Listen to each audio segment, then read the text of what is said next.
नौकरी बंटवाए। तो देखिए हमारे नेता जो हैं वो निष्ठा से काम करते हैं और जो बोलते हैं उस बात पर अडिग रहते हैं। और बिहार की जनता अच्छी तरह से हमारे नेता को परख चुकी है और टेस्टेड हैं कि भाई जो बोलेंगे तेजस्वी बाबू, जो घोषणा करेंगे, आज भी जो घोषणाएं किए हैं, जैसे माता बहनों को मतलब कि देखिए सम्मान देने का बात है, जैसे 2500 रुपया प्रति महीना देना, 400 का पेंशन 1500 रुपया करना, 200 यूनिट बिजली फ्री देना, ये सब घोषणाएं हमारे नेताजी आदरणीय नेता तेजस्वी प्रसाद यादव जी ने की। और सरकार, वर्तमान जो सरकार जो चल रही है बिहार में, वो पीछे पीछे घूम रही है। लेकिन काम तो उधर से भी हुआ है ना। हम रोजगार की बात करें, नौकरियों की बात करें, सड़कों की बात करें, तो कई काम उधर से भी हुए हैं।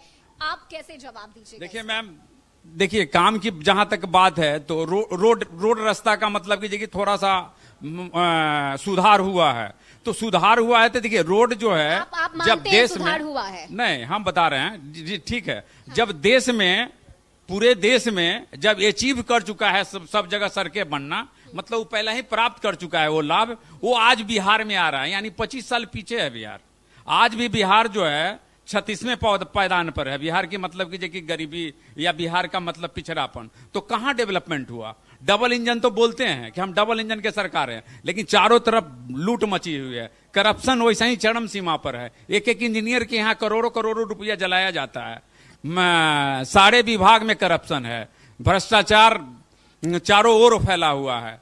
मतलब हॉस्पिटल है लेकिन चिकित्सक नहीं है। मतलब कि चिकित्सा व्यवस्था मतलब कि देखिए दोस्त है। गरीब आदमी आज भी मतलब कि देखिए अगर बीमार पड़ जाए तो वो एक बार बीमार पड़े तो उसका साल का या पूरा जीवन का बजट बिगड़ जा रहा है। पैर टूट जाए, हाथ टूट जाए, कोई चीज हो जाता है तो सरकार की तरफ से कोई व्यवस्था नहीं है। सरकार झूठ बोल रही है कि हम शिक्षा के क्षेत्र में काम किए, कोई काम नहीं हुआ है। आपकी तरफ से लगाए जा रहे हैं। दानापुर क्षेत्र से आप बिलोंग करते हैं, क्षेत्र में लगातार आप सक्रिय भी रहते हैं। कई समस्याओं का जिक्र आपने किया, वहां से तो खुद राजद के सिटिंग विधायक हैं, फिर इतनी समस्या क्यों? क्योंकि हम भी जब दानापुर जाते हैं, हमने जब लोगों से वहां बातचीत की, उनका कहना है कि कई ऐसे इलाके हैं, कई गांव हैं जो बाढ़ के पानी में डूब चुके हैं, लोगों के आशियाने डूब गए हैं। क्यों इतनी समस्या है क्षेत्र में? देखिए इतनी समस्या, ये सरकार की समस्या हम गिनाएं। एक विधायक ये दूर नहीं कर सकते हैं। एक विधायक जो है वहां पे हमारे जो विधायक हैं वो 5 सालों से हैं। 5 सालों से हैं तो भाई जो विधायक मतलब कि देखिए जो काम किए, उसके पहले 15 सालों से विधायक बीजेपी का है, सरकार भी बीजेपी का है, लेकिन फिर भी डेवलपमेंट नहीं हुआ। तो डेवलपमेंट वहां पे छूटा है। डेवलपमेंट, वर्तमान के विधायक पर कोई दोष नहीं है। वर्तमान के विधायक जो हैं वो हम उनका सम्मान करते हैं। वो जितना बन सका है उतना किए और उनसे जनता जो है जो प्रभावित है। तो ये नहीं है कि मतलब वर्तमान विधायक पर दोष दिया जाए। ये फुल्ली सरकार फेल्यूर है, सरकार का व्यवस्था फेल्यूर है। विधायक ये क्या कर सकते हैं? आपको खुदे मालूम है कि विधायक का ताकत ही कितना होता है। ठीक है। हाँ, एक सवाल मेरा ये भी आपसे रहेगा, चूंकि आप भी चुनाव लड़ने के इच्छुक हैं, जहां तक हमें जानकारी मिली है, आप भी चाहते हैं कि दानापुर की सीट आपको मिले पार्टी की तरफ से, लेकिन वहां से रीतलाल यादव पहले से विधायक है। तो आप क्या अलग कीजिएगा उनसे कि आपको पार्टी टिकट दे? देखिए अब जैसे वहां पे विधायक है तो ठीक है, मेरे लिए मतलब कि देखिए मजबूती की बात है कि वहां पे पहले से विधायक आरजेडी के मौजूद हैं और हम वहां लगातार निरंतर जो है गांव-गांव घूम रहे हैं, गांव-गांव लोगों के समस्याओं को मतलब कि देखिए सुन रहे हैं।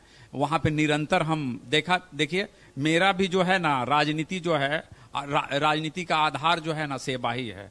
तो हम सेवा कार्य में लगे हुए हैं, वहां के लोगों के बीच में हैं। कोई काम ठहर ना जाए, डेवलपमेंट का कोई काम रुक ना जाए विधायक के न रहने के कारण। तो मैं उस हर चीज जो है उसके आगे सोचा जाता है। हर बार जो है ना जनता जो है चाहती है डेवलपमेंट, तो डेवलपमेंट की बात है तो उसके आगे सोच को बढ़ाना, कहीं ठहर तो जाना नहीं है कि कोई विधायक नहीं है तो इसका मतलब कि वहां पर कोई काम ना हो।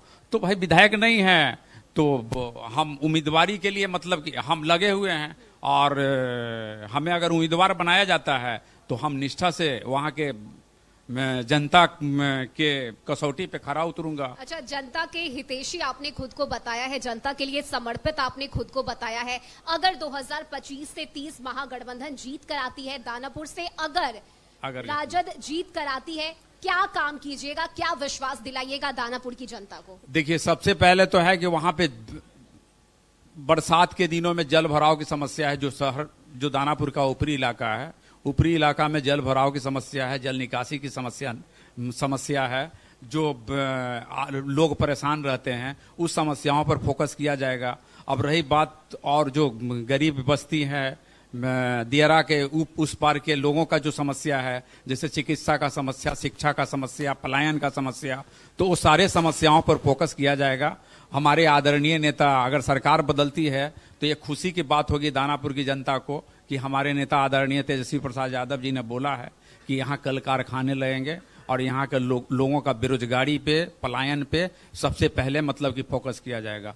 तो ये उम्मीद मतलब हमारे दानापुर की जनता को भी है कि अगर यहीं कल कारखाना लगेगा तो यहीं काम मिलेगा, और यहीं काम मिलेगा तो नेचुरली है कि वहाँ के गरीब लोगों को भी फायदा होगा।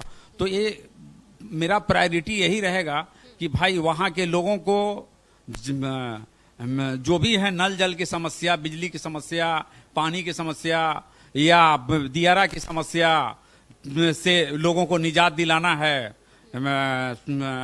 शिक्षा को मतलब कि देखिए, यानी कशिश के मंच से आज आप ये भरोसा दे रहे हैं जनता को दानापुर की कि अगर हम जीत कर आएंगे तो आपके लिए और आपके हित में खासकर जो जनजमाव की समस्या है उसे दूर किया जाएगा, रोजगार की जो समस्या है उसे खत्म किया जाएगा। आज आप ये भरोसा दे रहे हैं? जी जी, बिल्कुल बिल्कुल दूर किया जाएगा। चलिए, बहुत अच्छा लगा आपसे बातचीत करके और बहुत शुक्रिया कशिश के इस मंच को साझा करने के लिए। जी धन्यवाद, धन्यवाद। बहुत बहुत धन्यवाद दीनानाथ जी अपना समय देने के लिए।